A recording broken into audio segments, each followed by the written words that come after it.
What's going on, everybody? It's me, 77, and today we're going over my top 7 cards from Final Fantasy that I'm most excited to play with. There are a lot of fun cards, and it was definitely hard to narrow it down to 7, but 7's my gimmick, so don't judge me. There might be a couple extra cheats in there, maybe. Let's get into it.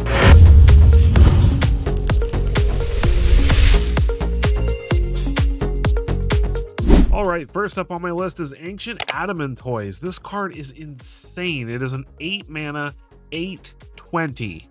That is a really huge amount of stats. With Vigilance and Ward 3, and then damage is not removed from this creature during cleanup step. So it doesn't get the damage taken away at the end of turn, so it accumulates damage over multiple turns. But all damage that would be dealt to you and other permanents you control is dealt to this creature instead. When this creature dies, exile it and then create 10 tapped treasure tokens. That's nuts! So when this does die, it ramps you by 10? And they have to deal your entire life total to this to get rid of it? If they don't have removal? If you can give this indestructible somehow, it's absolutely insane. And imagine Smuggler surprising this in. Like, I understand that it's 8 mana, but there are so many ways to cheat this out quickly, and I just feel like it's so difficult to deal with if they don't have hard removal, or if you just have a way to protect it from that hard removal. It already has Ward 3, so it's not like, you know, it's cheap to remove. I think this card is nuts. I think it's absolutely insane. I think it's insane. It's the biggest turtle. It's the biggest one. The biggest. Next up, we have Choco, Seeker of Paradise, a Bant legendary creature bird, 3/5. Whenever one or more birds you control attack, look at that many cards from the top of your library. You may put one of them into your hand and put any number of land cards from among them onto the battlefield tapped, and then the rest into your graveyard. And then it has the basic bird landfall trigger that all the birds in the set have, which is whenever a land you control enters, Choco gets +1/+0 until end of turn. This is a really sweet card. It's got a very sweet stat line. So, I mean, it's not like insane or anything, but 3/5 means that it's not dying to any kind of burn based or negative counter based or anything like that removal. So it's only going to be dealt with hard removal.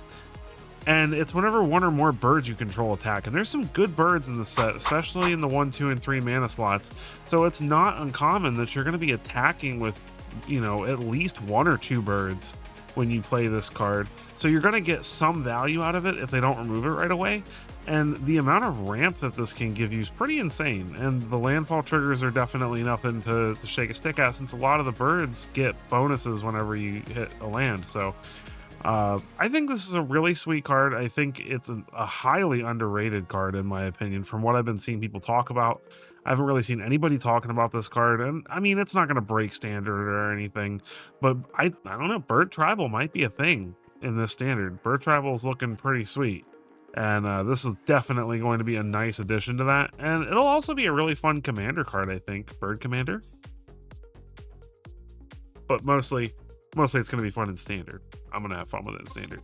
All right, next up we have Joshua, Phoenix's Dominant. This is a 3 mana Boros colored 3/4. When it enters, discard up to 2 cards, then draw that many cards. So very reminiscent of Tersa Lightshatter from Tarkir Dragonstorm, but with 1 more toughness, so it doesn't die to nowhere to run, which is very, very nice. It does not have haste, but it does have a very, very relevant late game mana sink. You can pay 5 mana, tap it, and exile it, return it to the battlefield, transformed under its owner's control, activate only as a sorcery.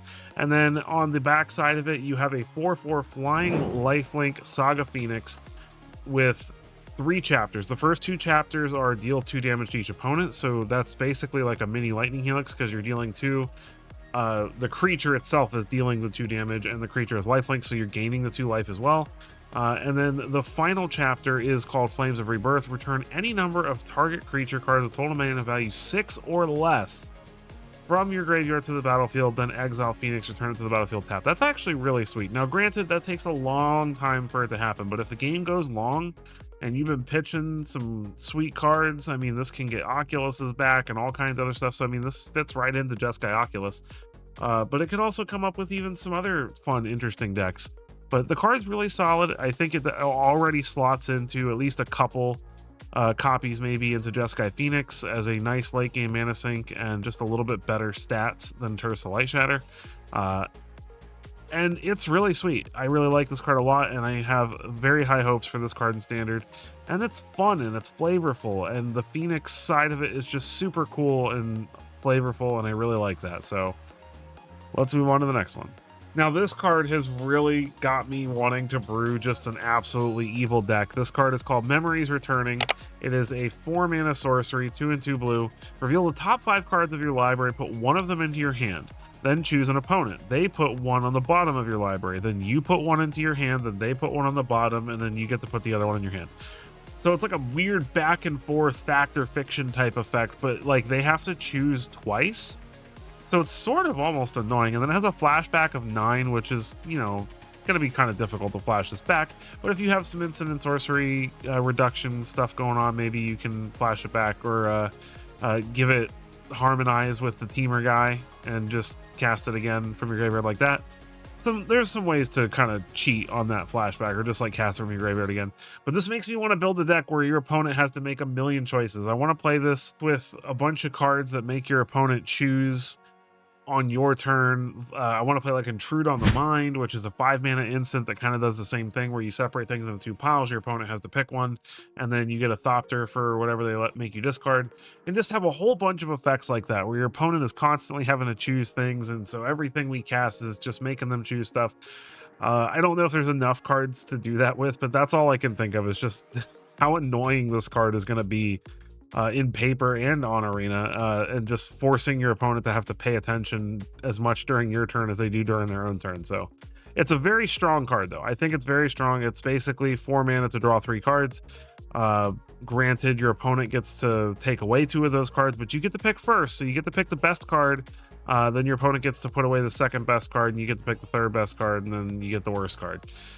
So it's still very strong. I think it's very powerful. I think it'll definitely see play in some control strategies, and it's definitely a fun, cool design, and I love seeing cool new things like this. Up next, we have another blue sorcery. This one is also 2 and 2 blue, and this has got to be one of my favorite copy effects ever.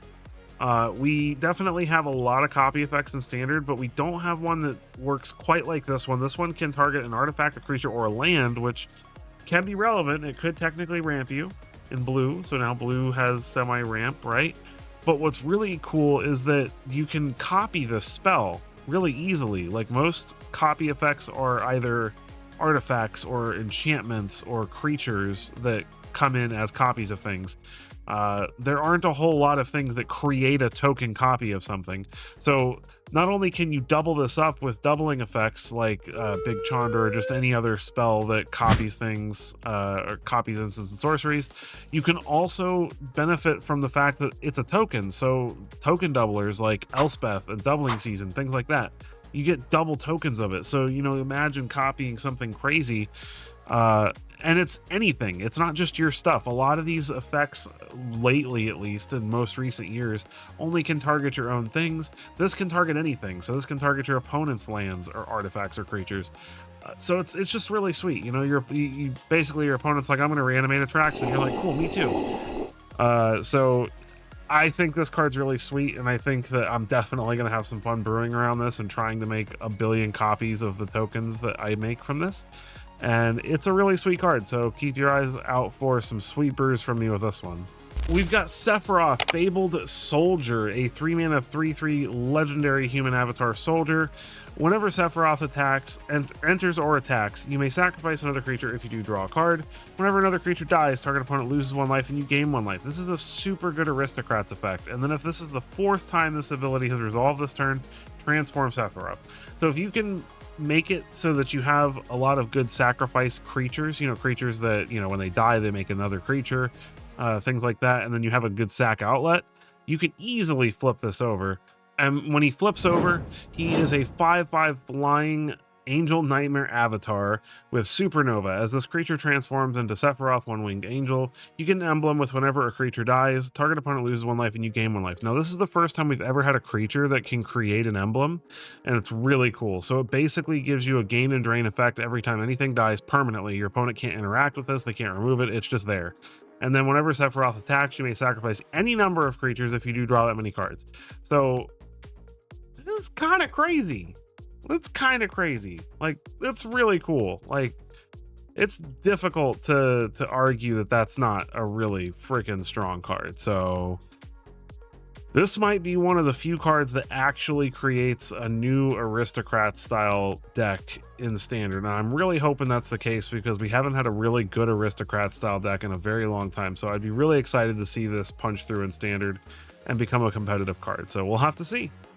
All right, and then for my last card, and this is the card where I'm going to cheat a little bit and show you guys a couple of other cards I'm excited about, but in context with this one, which is Yuna, Hope of Spira. So it's a 5-mana legendary human cleric, 3/5. During your turn, Yuna and enchantment creatures you control have trample, lifelink, and ward 2. That's a lot of text to add to your enchantment creatures.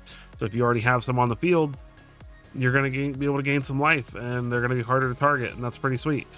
But what's really interesting is that she also gains those abilities. So when she comes into play, she has ward 2. So, I mean, yeah, when you pass turn, she loses that ward 2. But during the turn that she's in play, she has ward 2. So she's going to be difficult to remove. And then she says, at the beginning of your end step, return up to 1 target enchantment card from your graveyard to the battlefield with a finality counter on it. Now, what's really crazy is there are some insanely good saga creatures that you can either pitch into your graveyard or mill or whatever and then reanimate with Yuna. And it's relatively likely with the ward 2 that she has that she's going to stick around to get that at least 1 reanimation trigger. And that's where the summon Knights of the Round comes in, and also summon Bahamut. Now, these cards are absolutely insane. Summon Knights of the Round is an 8-mana, 3/3 indestructible with 5 chapters. The first 4 chapters make 3 2/2 white knight creature tokens. So just every turn, just pumping out a bunch of tokens. Opponent wipes the board, cool, more tokens. The only thing that's going to stop this thing is Sunfall. All the damage-based removal isn't going to help. And it's just really, really good. And then for the final one, other creatures you control get +2/+2. And put an indestructible counter on each of them. Imagine if you could just proliferate this a few times in one turn. That's insane. So this is a really good reanimation target for Yuna. It's already in the colors. And then Summon Bahamut is a 9-mana 9/9 that when it enters, it destroys up to 1 target non-land permanent for the first 2 chapters. The 3rd chapter draws 2 cards. And then the 4th chapter says this creature deals damage equal to the total mana value of other permanents you control to each opponent. So it's like huge burn spell if you can get to the final chapter of this. And not to mention it's a 9/9 flyer, so that's pretty sweet. Yeah, very, very sweet card. I'm really excited about Yuna. I think Yuna is an absolutely fantastic creature, and I think that I'm gonna have a ton of fun trying to break this card. Not to mention there's a ton of already big enchantments. You can use this in like a Bant Omniscience list and get Omniscience back at the end of turn. There's all kinds of crazy enchantments you can get.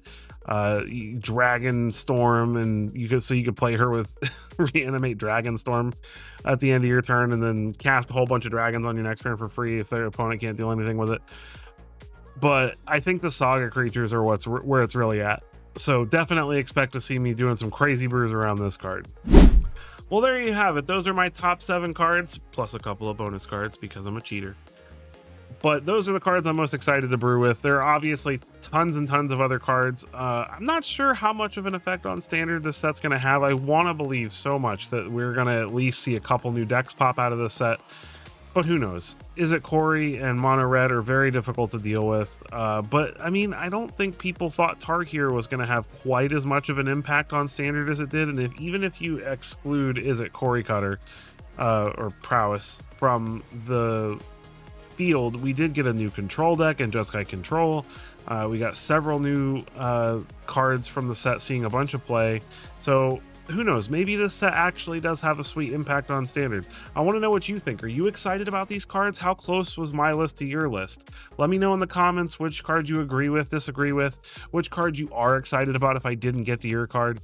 And you know, what decks you think might actually stand a chance coming out of this set. So I choose to be optimistic. I think we're going to see a couple new decks. I didn't mention any of the equipment stuff in this video, but I do think we might get an equipment deck out of this set because there's some pretty sweet equipment cards, but those aren't the cards I'm the most excited about. So obviously I can't, I'm not going to mention them when they're not my favorites.